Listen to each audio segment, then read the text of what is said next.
ஆத்ம ஆன்மீக அன்பர்களுக்கு எனது அன்பான வணக்கங்கள். எந்த செயல் எடுத்தாலுமே நேர்த்தியாகவும் நேர்மையாகவும் தெளிவாகவும் செய்யக்கூடியவர்கள் யாருன்னு பார்த்தீங்கன்னா கன்னிராசி தாங்க. உழைப்பாளியாக இருப்பாங்க. அவங்க ஃபஸ்ட்டு கேட்டால் எந்த வேலையாக இருந்தாலும் அதில் சோம்பேறித்தனம்லாம் வராது. உழைப்பாகவே இருப்பாங்க, உழைப்பாளியாகவே இருப்பாங்க. அந்த வேலையில் நேர்த்தியாக இருப்பாங்க. அதை எப்படி செய்யணுங்கிறதுல திட்டமிடலாம் அவங்களுக்கு தெளிவாக இருக்கும். ஏன்னா அவங்க ராசிநாதன் புதன் பகவான், புத்திசாலித்தனத்திற்கு சொந்தக்காரர்களாக இருக்கக்கூடியவர்கள் தான் கன்னிராசி. அதனால தான் எப்பயுமே ஒரு செயல் அவங்ககிட்ட எல்லாருமே சொல்லுவாங்க. ஒரு ஆஃபீஸில் வேலை செய்கிறவங்களா இருந்தால் கூட அவங்கக்கிட்ட அந்த வேலையை கொடுங்க, அவங்க கரெக்டாக பண்ணி கொடுப்பாங்க. அந்த அளவுக்கு தகுதியானவர்கள்னு சொல்லக்கூடியவர்களாகவும் இருக்கிறாங்க. அதுவே சில இடங்களில் பொறாமையாகவும் இருக்கும். அவங்க மட்டும் எல்லா வேலையும் கரெக்டாக செய்கிறாங்க, எப்படி முடியுதுன்னு தெரியலனா. அது எப்படி முடியுதுன்னா அது இறைவன் அவங்களுக்கு கொடுத்த வரம். அது தெரியாமல் என்ன பண்ணுறாங்கன்னா மற்றவங்க கன்னிய ராசியை பார்த்து பொறாமைப்படுவதாகவே இருக்கிறாங்க. எப்பயுமே பொறாமையிலே இருப்பாங்க. அவங்கள பார்த்து இவங்க செஞ்சும் பார்ப்பாங்க, அது வராது, நிச்சயமாக வராது. ஏன்னா கன்னிராசிக்கு உரியதானது அது. எந்த செயல் செய்தாலுமே தெளிவாக இருக்கும். அதே போல் பேசும் பொழுது கூட கொஞ்சம் நிதானமாகவும் கவனமாகவும் பேசுகிறவங்க யாரை பார்த்தீங்கன்னா கன்னிராசி. அதுக்கும் சிலர் சொல்லுவாங்க பேசியே மயக்கிடுறாங்கப்பா. அது பேசி மயக்கிறது கிடையாது. என்ன பேசணும், எப்படி பேசணுங்கிறதுல அவங்களுக்கு அந்த தெளிவான சிந்தனையோடு இருப்பாங்க. அழகாக பேசுவாங்க, அமைதியாக பேசுவாங்க, எல்லாருக்கும் பிடித்த மாதிரி நடந்துக்குவாங்க. கன்னிராசினாலே அந்த குணம் தாங்க. இது புதன் பகவான் கொடுத்த வரம் அவங்களுக்கு. இதெல்லாம் யாராலையும் தடுக்கவும் முடியாது, பொறாமப்பட்டு அவங்களை கெடுக்கவும் முடியாது. அது அவங்களோட உரிய ஒன்று தான். அதெல்லாம் ஒன்றும் பண்ண முடியாது. இறைவன் இவங்களுக்கு கொடுத்த வரம்னு பார்த்திங்கன்னா இதுதான். அதே போல் பேசுகிறாங்க, ஒரு இடத்துல ஒரு செயல் பண்ணுறாங்கன்னா அதில் உண்மையாகவும் இருப்பாங்க, உறுதியாகவும் இருப்பாங்க. அந்த உண்மைக்கு சொந்தக்காரர்களாக இருக்கக்கூடியவர்கள் கன்னிராசி. ரொம்ப நேர்த்தியாக பேசுவாங்க, உண்மையாக பேசுவாங்க, யாரையும் ஏளனமாக பார்க்க மாட்டாங்க. அதே போல் ஒரு வேலை அவங்களுக்கு தெரியலனா கூட அழகாக சொல்லி கொடுத்துட்டு வந்துடுவாங்க. இதை இப்படியெல்லாம் பண்ணிங்கன்னா உங்களுக்கு அழகாக வந்துருங்க, அதை செஞ்சாங்கன்னா உங்களுக்கு வந்து கரெக்டாக வந்துடும். அந்த மாதிரி எல்லா இடத்துலையும் உண்மையாக இருக்கக்கூடியவர்கள், உள்ள மனசில் உண்மையான நல்ல எண்ணங்களோடு செயல்படக்கூடியவர்கள் கன்னிராசி. இதுதாங்க பல இடங்களில் உங்களுக்கு எப்படி ஆகுதுன்னு பார்த்தீங்கன்னா, நிறைய இடங்களில் இதை பற்றி உங்களை ஏளனமாக பேசுறது, உங்களை தவறாக பேச ஆரம்பிச்சிருவாங்க. ஏன்னா இவங்க மட்டும் என்னங்க எல்லா இடத்துலையும் வழிஞ்சு பேசுகிறாங்கன்னுவாங்க. ஆனால் இவங்க வழிஞ்சு பேசுறதில்ல, அதை கரெக்டாக என்ன சொல்லணும், ஒருத்தவங்களை அழகாக வேலை வாங்குறதுக்கு அவங்களுக்கு தெரியுது, அது வேலை வாங்குவாங்க. ஆனால் மற்றவங்க இந்த பொறாமையில் இவங்களை பற்றி தப்பான தகவலை பரப்பிடுவாங்க, இவங்களை பற்றி தப்பாக பேசுவாங்க. ரொம்ப அவமானப்படுத்துகிற மாதிரியெல்லாம் பேசுகிறதெல்லாம் நீங்களாம் அதெல்லாம் சந்தித்து தான் வந்திருக்கிறீங்க. இது நாள் வரைக்கும் எவ்வளவோ அந்த மாதிரி விஷயங்களை கன்னிராசி சந்திச்சு இருக்குது வாழ்க்கையில். ஆனால் என்ன பண்ணுறதுன்னே தெரியாமல் சில இடங்களில் ரொம்ப வருத்தப்பட்டுட்டு வருவாங்க. சில இடங்களில் திருப்பி இவங்களும் சில வார்த்தைகளை திட்டி விட்டு வருவாங்க. அப்போ இவங்களை என்ன பண்ண முடியும், ஒன்றுமே பண்ண முடியாது. ஆனால் அதை ஏற்றுக்கிற சூழ்நிலையிலே வந்துட்டீங்க நீங்கள் இப்போ. அதே போல் எந்த வேலையாக இருந்தாலும் ஈஸியாக செய்யக்கூடியவர்களாக இருந்தாலும் பழகிறதுலையும் எல்லாருக்கூடையும் எளிமையாகவும் பழகிறதுனால உங்களை என்ன பண்ணுவாங்கன்னா இதை செய்யுங்க, அதை செய்யுங்க, உங்களுக்கு ஈஸியாக வந்துடும், ஏதோ ஒரு விதத்தில் உங்களை உசுப்பேற்றி நிறைய வேலைகளை ஏதோ ஒரு விதத்தில் செய்ய வச்சு உங்களுக்கு தேவையில்லாத சில பிரச்சனைகளை ஈடுபட வச்சுருவாங்க. இதுவும் நடந்திருக்கும் கன்னிராசிக்கு, இதெல்லாம் நடந்திருக்கும். ஏன்னா வெளுத்ததெல்லாம் பாலுன்னு நினைக்கக்கூடியவர்கள் தான் கன்னிராசி. அப்போ இவங்க சொல்கிறதெல்லாம் சரியாக தானே இருக்கும்னு நினச்சி செஞ்சு பெரிய தோல்விகளெல்லாம் சந்தித்தவங்க கன்னிராசியாக இருக்கும். யாரையும் நம்பி இறங்கக்கூடாதுங்கிறது இப்போ ஒரு சிலவங்களுக்கு தெரிஞ்சிருக்கலாம், இன்னும் ஒரு சிலவங்களுக்கு தெரியாமலே தான் இருக்குது கன்னிராசிக்கு. ஒரு சிலர் இதை அனுபவித்தவங்களுக்கு அப்பா சாமி யாரையுமே நம்பக்கூடாது சாமி, இவங்கெல்லாம் நம்மளை கஷ்டம் படுத்துகிறாங்க, நம்மளை மாதிரியே நம்ம நினச்சோம், இவங்க நம்மளை மாதிரி கிடையாது அப்படிங்கிறத ஒரு சில கன்னிராசி இப்போ உணர்ந்துருப்பீங்க. நான் ஒரு சிலர் இன்னமும் உணராமல் சில இடங்களில் இன்னும் பிரச்சனைகளை சந்திச்சுக்கிட்டு தான் இருக்காங்க. அதே போல் உங்களுக்கு தெரியாத வேலை இல்லை உங்களுக்கு சம்பந்தம் இல்லாத வேலையில் நிறைய பேர் ஈடுபட வைப்பாங்க. இதை செய்யுங்க அதை செய்யுங்கன்றதுல செய்யும் பொழுது பொருளாதார ரீதியாக நிறைய இழப்புகளை சந்திச்சிருப்பீங்க. அது நிறைய தோல்விகளை கொடுத்துருக்கும். இது குடும்பத்தில் உங்களுக்கு பல சிக்கல்கள் ஏற்பட்டிருக்கும். எங்கே ஆரம்பித்து எந்த இடத்துல உங்களுக்கு எங்கெங்கெல்லாம் பிரச்சனை வருது பாருங்கள். உறவுகள்கிட்ட உங்களுக்கு கெட்ட பேர் வாங்கி கொடுத்துருப்பாங்க. இந்த கூட இருக்கக்கூடியவர்கள் உங்களை ஏதோ ஒரு விதத்தில் பொறாமையோடு பார்க்கும் பொழுது நிறைய இடங்களில் உங்களுக்கு சிக்கலை எப்படியாவது உங்களுக்கு சிக்கல் வரணும் அப்படின்னு வேடிக்கை பார்த்துக்கிட்டே இருப்பாங்க. ஏதோ ஒரு விதத்தில் அவங்க உங்களுக்கு இதை மாதிரியான எண்ணங்களை தூண்டி விட்டுக்கிட்டே இருப்பாங்க. இதெல்லாம் உங்களுக்கு கடந்து வர்றதுக்கு முயற்சி பண்ணாலும் சில இடங்களில் மாட்டிக்கிட்டு இருக்கவங்க நிறைய பேர் இருக்கீங்க. ஏன்னா பல கன்னிராசிக்காரர்கள் என்ன பண்ணுறீங்கன்னா, வாழறதே பெரிய தியாகமாக தான் வாழ்வீங்க. நிறைய பேருக்கு நிறைய நன்மைகள் உங்களால் முடிஞ்சதெல்லாம் கொடுத்துக்கிட்டு, நிறைய நன்மைகளை செஞ்சுக்கிட்டு, நிறைய எல்லாத்தையும் கொடுத்துட்டு இதே மாதிரியே தான் இருக்கிறீங்க. இதனாலேயும் உங்கள் வாழ்க்கையில் உங்களுக்கான வாழ்க்கை இல்லாமல் இருக்குதுங்க. ஒரு திருப்தியாக எனக்கான வாழ்க்கையை நான் வாழறேன் அப்படின்னு நீங்கள் நினைக்க முடியாத சூழ்நிலை தான் இது நாள் வரைக்குமே இருந்துகிட்ருக்கு. இப்படிப்பட்ட கன்னிராசிக்கு என்ன ஆகுதுன்னு பார்த்தீங்கன்னா, நிம்மதி இருக்குமானா நிச்சயமாக நிம்மதி இருக்காதுங்க. நிம்மதியோ சந்தோஷமோ இல்லாமல் அதை தேடுற மாதிரியான ஒரு அமைப்பிலே இருப்பீங்க. எனக்கு எப்போ நிம்மதி கிடைக்காதா அப்படிங்கிற மாதிரியான எண்ணங்களோடு இருக்கக்கூடியவர்களாக இருப்பீங்க. இது நிறைய இடத்துல துன்பத்தை ஏற்படுத்தும். கஷ்டமாக இருக்கும். நமக்கு ஏன்பா சும்மா கஷ்டமாகவே இருக்குது, எதுவுமே சரியில்லையேன்னுட்டு ரொம்ப வருத்தப்படக்கூடிய சூழ்நிலை உங்களுக்கு ஏற்பட்டிருக்கோங்க. இப்படிப்பட்ட கன்னிராசிக்கு இப்போ இருக்கக்கூடிய காலங்கள் எப்படி இருக்குன்னு பார்த்தா நல்லா தாங்க இருக்குது. ஓரளவுக்கு உங்களுக்கு நல்ல மாற்றத்தை ஏற்படுத்தி கொடுக்கறதா தான் இருக்குது. ஏன்னா இப்போ கிரகங்கள் பெயர்ச்சி ஆனதால் எல்லா சந்தர்ப்பத்திலும் எவ்வளவோ கஷ்டப்பட்டிருந்தாலும் இப்போ பார்த்தீங்கன்னா உங்களுக்கு மாறுதல் கிடைக்குது. நிறைய மாற்றம் தன்னால் தேடி வருங்க. சில விஷயங்களை தவிர்க்க முடியாமல் இப்பொழுதும் பிரச்சனை இருக்க தான் செய்யுது. சில விஷயங்கள் நிரந்தரமான தீர்வு கிடைக்கிறதுக்கு வாய்ப்பு இல்லாமல் தான் இருக்கிறீங்க. இருந்தாலும் முதல் அளவுக்கு கிடையாது. முதல்ல அப்படி ஒரு கஷ்டத்தில் இருந்திருப்பீங்க. பல பேர் அந்த மாதிரியான ஒரு அமைப்பில் தான் இருந்தீங்க. எப்படா நிம்மதி கிடைக்கும்னு தேடிட்டு இருந்தவங்களாம் நிறைய கன்னிராசி. ஏன்னா அவங்கள ஒரு ஏமாளியாக நினைத்து பல பேர் பயன்படுத்தியிருப்பாங்க. அதோட விளைவெல்லாம் நிறைய சந்திச்சிருப்பீங்க. ஆனால் இப்போ கொஞ்சம் அதெல்லாம் உங்களை விட்டு கொஞ்சம் போகிறதுக்கான காலம் இருக்குது. உங்களை விட்டு நிறைய பேர் இந்த தேவையில்லாதவர்கள் விலகக்கூடிய அம்சத்தை உங்களுக்கு குரு பகவான் கொடுக்குறாருங்க. ஃபஸ்ட்டு குரு பகவான் தேவையானவர்களை மட்டும் உங்களுடன் வைத்துவிட்டு தேவையில்லாதவங்கள அவரே விலக்கி விட்டுறாரு. நீங்கள் எதுவுமே பண்ண வேணாம். சில விஷயங்களில் நீங்கள் அமைதியாக இருந்தால் மட்டும் போதுங்க. எதுவுமே பண்ண வேணாம். நீங்கள் அமைதியாக நின்னீங்கனாலே சில விஷயங்கள் தன்னால் எல்லாமே சரியாகக்கூடிய அமைப்பு இப்போ இருக்குது உங்களுக்கு. ஏன்னா பல இடத்துல மன அழுத்தத்திற்கு ஆளானவர்கள் பெரும்பாலானவர் இருந்தீங்க கன்னிராசியில். மன அழுத்தம் அதிகமாக இருக்கும். காரணமே இல்லாமல் நாம் நிறைய கஷ்டத்தை அனுபவிக்கிறோம். நம்ம யாருக்கும் எதுவும் செய்யலைனாலும் நிறைய கஷ்டம் இருக்குதுன்னு மனசுக்குள்ளே புலம்புறது இல்லை வெளியே புலம்புறதுன்னு நிறைய பேர் இருந்தீங்க. ஆனால் இப்போ அது தன்னால் மாறுதுங்க. எதுவுமே நீங்கள் செய்ய வேணாம். இந்த கோவிலுக்கு போகிற அந்த கோவில் எதுவுமே வேணாங்க. இயல்பாக வீட்டில் உட்காந்துட்டு உங்கள் கடமையை மட்டும் கரெக்டாக செய்யுங்க. கொஞ்சம் அமைதியோடு நிதானத்தோடு இருந்தால் மட்டும் போதும், மாற்றம் ஏற்படும். உங்கள் விருப்பத்துக்கு ஏற்ப எப்படியெல்லாம் கோயிலுக்கு போகிறீங்களோ அப்படியெல்லாம் போகலாம். நீங்கள் என்னெல்லாம் இது நாள் வரைக்கும் செஞ்சீங்களோ அதெல்லாம் செஞ்சுக்கிட்டே இருங்க.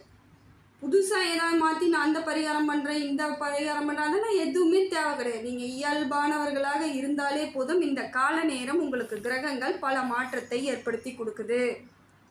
இது நாள் வரைக்கும் சுமூகமான உறவுகள் இல்லாமல் பல உறவுகள் உங்களை துன்பப்படுத்தி இருந்தாலும் உங்களுக்கு இப்போ சேர்வதற்கான வாய்ப்புகள்லாம் இருக்குது.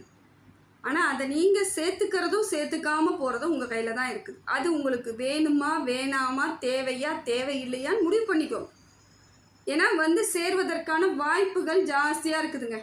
நல்லபடியாக இருப்பார்கள். நம்முடன் நல்லது நடந்தால் இவங்கெல்லாம் வேணும்னு நீங்கள் நினச்சிங்கன்னா அவங்க கூட அனுசரித்து இதுவாக போனீங்கன்னா நல்லது. தேவை கிடையாதுன்னு முடிவு பண்ணால் நீங்கள் தேவையில்லைன்னே விட்டுடுங்க. ஏன்னா இப்போ உறவுகளால் உங்களுக்கு உறவுகள் வருது. ஆனால் அவங்களால நன்மையா தீமையான்னு இப்போ தெரியல. இந்த கிரக பலன்கள் படி பார்க்கும் பொழுது அவங்களோட உறவுகள் உங்களை தேடி வருவதற்கான வாய்ப்புகள் இருக்குது.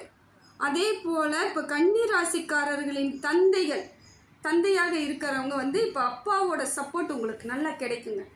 அப்பாலாம் உங்களுக்கு இப்போ சப்போர்ட் பண்ணுவாங்க. இது நாள் வரைக்கும் ஏதோ ஒரு சிலவங்க அனுசரணையாக 2 பேரும் சேர்ந்து போயிருக்கலாம். ஆனால் ஒரு சில இடங்களில் ரொம்ப எதிரும் புதிருமாக இருந்தவங்க பெரும்பாலான கன்னிராசியாக இருக்கும். அப்பா பிள்ளைக்குள்ளே ஒத்து போகாது, அப்பா பொண்ணுக்குள்ளே ஒத்து போகாதுன்னு இருப்பாங்க. ஆனால் இப்போ பார்த்தீங்கன்னா உங்களுக்குள்ளே ஒரு அந்யோன்யம் ஏற்படும். 2 பேருக்குள்ளே ஒரு புரிதலை தருவதற்கான நேரமாக இருக்குது. அதனால தந்தை மூலமாக உங்களுக்கு ஒரு நல்ல நட்பும் கிடைக்கும், நல்ல நம்பிக்கையும் ஏற்படும். நல்ல மாற்றம் இருக்குது. அவங்க மூலமாக ஏதோ ஒரு விதத்தில் உங்களுக்கு ஆதாயம் கிடைப்பதற்கான வாய்ப்புகள் இருக்குது. ஒன்று தாங்க, மனசை நீங்கள் தெளிவாக வச்சுக்கணும். எப்பையும் போட்டு குழப்பிக்கிற மாதிரி இல்லாமல் கன்னிராசிக்காரர்கள் மனதை தெளிவாக வச்சுக்கிட்டு நிம்மதியை தேடி பயணம் பண்ணுறதுக்கு முயற்சி பண்ணுங்கள்.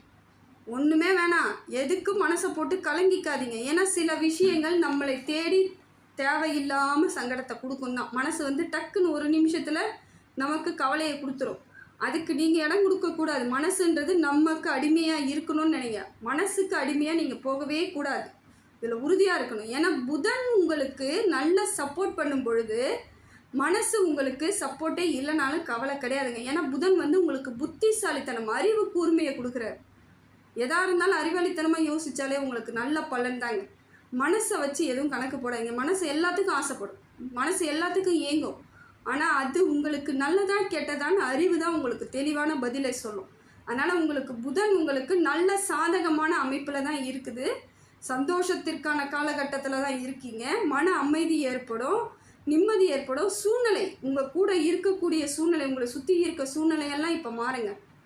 இது நாள் வரைக்கும் சண்டை சச்சரவு, தேவையில்லாமல் பேச்சு, உங்களை வந்து பொறாமையாக பார்த்தது, போட்டியாக பார்த்ததெல்லாம் கொஞ்சம் குறையறதுக்கான வாய்ப்புகள் இருக்குது. நான் பொறாமைப்படுறவங்க பட்டுட்டு தான் இருப்பாங்க, அதை நம்ம ஒன்றும் பண்ண முடியாது. இருந்தாலும் உங்களுக்கு அது பெருசாக தெரியாது. அவங்க பாட்டு அவங்க பண்ணிட்டாங்க, நம்ம வேலையை நம்ம பார்ப்போன்ற அளவுக்கு உங்களுக்கு மனசுக்குள்ளே ஒரு தெளிவு கிடைக்கும்.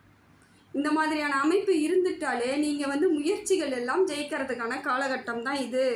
அதே போல் இந்த சூழ்நிலையில் நீங்கள் இப்போ இருக்கக்கூடிய சூழ்நிலை நல்ல அமைப்பில் இருக்கிறதுனால எது சாதகமான அமைப்பாக இருக்குதுன்னு பார்த்தீங்கன்னா, இப்போ வீடு வாங்கிறது, இடம் வாங்கிறது, வண்டி வாகனம் வாங்கிறது, இந்த மாதிரியான அமைப்புகள் எல்லாம் உங்களுக்கு தெளிவாக இருக்குதுங்க. இந்த அமைப்பு இருக்குது. இப்போ விருப்பப்பட்டு இருக்கவங்க, ஏற்கனவே முடிவு பண்ணவங்க, இல்லை இது வாங்கணும்னு நினச்சிட்டு இருக்கவங்க, இப்போ கரெக்டான அமௌண்ட் இருந்தால் நீங்கள் கண்டிப்பாக வாங்கலாம். இது உங்களுக்கு நன்மையை ஏற்படுத்தி தரக்கூடிய அம்சமாக தான் இருக்குது. ஆனால் நான் கடன் வாங்கி வாங்க போகிறேன்னு நீங்கள் சொன்னீங்கன்னா அது உங்களுக்கு தவறாக போகிறதுக்கான வாய்ப்புகள் இருக்குது. ஏன்னா செவ்வாய் பகவானால் தான் உங்களுக்கு பூமி யோகம், வீடு, வண்டி வாகனம்லாம் கிடைக்குது. செவ்வாய் நல்லா இருக்கும் பொழுது கடன் வாங்கினா கடன் வளர்ந்துக்கிட்டே போகுங்க. அதுதான் பிரச்சனை. அதனால் கடன் வாங்கி எதுவும் செய்யணும்னு மட்டும் யோசிக்காதீங்க. இருக்கிறத வச்சு எதாவது பண்ணலான்னா பண்ணுங்கள், இல்லை கொஞ்சம் காலம் போகட்டும், சரியாக போயிடும். ஏன்னா முடிவு என்பது உங்கள் தீர்மானத்தில் தான் இருக்குது. தேவையில்லாத சிக்கல்கள் ஏற்படுத்திக்க கூடாதுன்னு நீங்கள் நினச்சிங்கன்னா கடன் வாங்காதீங்க. ஏன்னா செவ்வாய் நல்ல இடத்துல நல்ல யோகத்தில் இருக்கும் பொழுது உங்களுக்கு கடன் தீரவே தீராது. கடன் வாங்கக்கூடாது. கடனை கொடுத்து அடைச்சிக்கிட்டு இருக்கிறீங்கன்னா அது அடைஞ்சிரும். ஏற்கனவே வாங்கின கடன்லாம் முடியறதுக்கான வாய்ப்புகள் இருக்குது. ஆனால் இப்போ நீங்கள் கடன் வாங்கினீங்கன்னு வச்சுக்கோங்க, நிச்சயமாக காலங்கள் உங்களுக்கு ரொம்ப கஷ்டத்தை கொடுத்துரும். கவனம் தேவை. உங்கள் ராசிநாதனால் உங்களுக்கு நல்ல மாற்றங்கள் இருக்குங்க. சிந்தனைலாம் தெளிவாக இருப்பீங்க, அறிவாளியாக இருப்பீங்க, சிறப்பாக இருப்பீங்க. மற்றவங்க முன்னாடி மற்றவங்களுக்கு அட்வைஸ் சொல்கிற அளவுக்கு தகுதியாலாம் இருப்பீங்க. கேட்டாங்கன்னா உருப்பட்டுருவாங்க.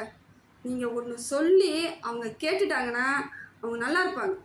அந்த அளவுக்கு இப்போ உங்களுக்கு புத்தி கூர்மையான செயல்களில் தான் இருப்பீங்க. சொல்கிற விதம் எல்லாம் சரியாக தான் இருக்கும். கேட்கணும். அவங்களுக்கு நேரம் நல்லா இருந்துச்சுன்னா நீங்கள் சொல்கிறத கேட்பாங்க. அதுதான் உண்மை. நீங்கள் யோசித்து பாருங்கள். இப்போ யாருக்காவது அந்த மாதிரி நீங்கள் சொல்லி அவங்க நல்லா இருந்தாங்கன்னா எனக்கு கமெண்ட்டில் போடுங்க. ஏன்னா இந்த காலகட்டம் கடவுளின் அனுகிரகம் உங்களுக்கு முழுமையாக கிடைக்கிறதுக்கான மாற்றம் இருக்குதுங்க. நல்ல பலன்கள் கிடைக்குங்க. குடும்பத்தில் இது நாள் வரைக்கும் இருந்து வந்த மனக்கசப்பெல்லாம் நீங்கிடும். கணவன் மனைவி இடையே இருந்து வந்த கருத்து வேறுபாடுகள் நீங்கும். திருமண யோகமும் உங்களுக்கு வரும். இது நாள் வரைக்கும் கல்யாணமே ஆகலைங்க, ஆனால் கன்னிராசியில் உடனே கல்யாணம் ஆகிடும் சொல்கிறாங்க அப்படின்னா உங்களோட தசா புத்தி ஏதோ ஒரு சில பிரச்சனைகளில் இருந்திருக்கலாம். அது இப்போ மாற்றம் ஏற்படும் பொழுது உங்களுக்கு திருமண யோகம் உண்டாகிடும். அதே போல் தொழில் முன்னேற்றம் இருக்குது. புதிய தொழில் தொடங்கலாமான்னா தொடங்கலாம். நிச்சயமாக உங்களுக்கான தெரிந்த தொழிலாக இருந்து அதற்கு சரியான முதலீடு போட்டு, எவ்வளவு முதலீடு போடணும், எப்படி நம்ம ஹேண்டில் பண்ணணும்னு தெரிஞ்சுக்கிட்டு நீங்கள் பண்ணிங்கன்னா வெற்றி தாங்க. இந்த காலகட்டம் உங்களுக்கு நல்ல மாற்றமாக இருக்குது. என்ன பணம் விரயம் ஏற்படாமல் பார்த்துக்கணும். அதுதான் உங்கள் கையில் இருக்குது. ஏன்னா சில சமயங்களில் நீங்கள் பணத்தை எப்படி செலவு பண்ணுறோன்னு தெரியாமல் செலவு பண்ணும் பொழுது அது நீங்கள் ஒரு கணக்கு போட்டிருப்பீங்க, இவ்வளோ அமௌண்ட்டு தான் நம்ம போடணுன்ட்டு, கடைசியில் அது கையை மீறி பல மடங்கு அதிகமாகிடும். அது இன்னும் உங்களுக்கு மன வருத்தத்தை கொடுக்கும். இதனால் வரைக்கும் எவ்வளோ பிரச்சனையை சந்திச்சிட்டிங்க. இப்போ மறுபடியும் உங்களுக்கு பிரச்சனை வராமல் இருக்கணும்னா ரொம்ப நிதானமாக செயல்படணும். பண விரயம் ஏற்படாமல் பார்த்துக்கிறது நல்லது. அதே போல் உடல் நல்ல அமைப்பாக இருப்பீங்க. உடம்புல இது நாள் வரைக்கும் இருந்து வந்த பிரச்சனைகள் எல்லாம் தீர்வதற்கான வாய்ப்புகள் இருக்குது. ஆயுள் தீர்க்கம் உண்டாகும். ஆயுஸ் எல்லாம் நல்லா கெட்டியாகிடும். இனி எப்போ பார்த்தாலும் உடம்பு சரியில்லைங்க, அது சரியில்லைங்க, இது சரியில்லைன்னு பயப்பட தேவை. சின்னதாக வந்தாலும் சரியாக போயிடும். உங்கள் உழைப்பால் உயரக்கூடியவர்களாக இப்போ நீங்கள் இருப்பீங்க. ஏன்னா உழைப்பு தானே உங்களுக்கு பிரதானமாக இருக்கும். அதனால் இப்போ பார்த்தீங்கன்னா உங்களுக்கு உழைச்சே ஒரு ஆள் முன்னேறி இருக்கிறான்ப்பா அப்படின்னுட்டு உங்களை உதாரணம் காமிப்பாங்க. அது கன்னிராசி பெண்களுக்கு எப்படி இருக்குன்னு பார்த்தீங்கன்னா, குடும்பத்தில் அவங்கள பாராட்டக்கூடிய சூழ்நிலை ஏற்படும். எது செஞ்சாலும் என்னை பாராட்ட மாட்டாங்க, எது செஞ்சாலும் எனக்கு ஒரு நல்லது நினைக்க மாட்டாங்கன்னு ரொம்ப வருத்தப்பட்டவங்களாம் இருப்பீங்க. ஆனால் இப்போ எல்லாமே மாறுங்க. உங்களை பார்த்தாலே அவங்களுக்கு பிடிக்க ஆரம்பிக்கும். இதெல்லாம் நடக்கக்கூடிய இடம் இந்த காலகட்டம் நல்லா இருக்குது. அதனால் இந்த காலகட்டத்தை நீங்கள் தவறாமல் பயன்படுத்திக்கோங்க. குழந்தைகள் படிக்கக்கூடிய குழந்தைகள் நல்லா படிப்பாங்க, ஞாபக சக்திலாம் அதிகமாக இருக்கும், உங்களுக்கான பிடித்த மாதிரியான படிப்பாக இருக்கும், படிப்பு மேலே ஒரு ஈர்ப்பு ஏற்படும். இதெல்லாம் இந்த காலகட்டத்தில் உங்களுக்கு கன்னிராசிக்கு நல்ல அமைப்பாக தாங்க இருக்குது. அதனால் ஏதாவது எந்த பரிகாரம் இந்த பரிகாரம் எதை வேணாம், எப்பையும் போல இறைவனை நினைத்துக்கோங்க. வீட்டில் பூஜை பண்ணுங்கள். எந்த கோவிலுக்கெல்லாம் போகணும்னு ஆசைப்படுறீங்களோ அந்த கோவிலுக்கெல்லாம் போங்க. யாருக்கு நல்லது பண்ணணும்னு நினைக்கிறீங்களோ பண்ணுங்கள். உங்களுக்கு என்ன தோணுதோ அதை செய்யலாம். ஆனால் நிதானம் ரொம்ப முக்கியம், அமைதி ரொம்ப முக்கியம். இந்த காலகட்டம் பேசும்பொழுது கொஞ்சம் கவனமாக பேசுங்க. அதே போல் வாக்குறுதிகளை எந்த இடத்துலையும் கொடுக்காது. அது மட்டும் கவனமாக இருந்துக்கிட்டிங்கன்னா இந்த காலகட்டம் இறைவன் அருளால் உங்களுக்கு எல்லா விதத்திலும் நல்ல மாற்றங்கள் ஏற்படக்கூடியதாக தாங்க இருக்குது. இந்த காலகட்டத்தை நீங்கள் சரியாக பயன்படுத்திக்கணும். எல்லாம் வல்ல இறைவன் எல்லா புகழும், எல்லா செல்வங்களும், எல்லா நேர்மறை ஆற்றலும் உங்களுக்கு கொடுக்கணும்னு சொல்லிட்டு இறைவனை பிரார்த்தனை பண்ணுறேங்க. ஆத்மா ஆன்மீக சேனலுக்கு சப்ஸ்கிரைப் பண்ணாதவங்க சப்ஸ்கிரைப் பண்ணிக்கோங்க. நன்றி, வணக்கம்.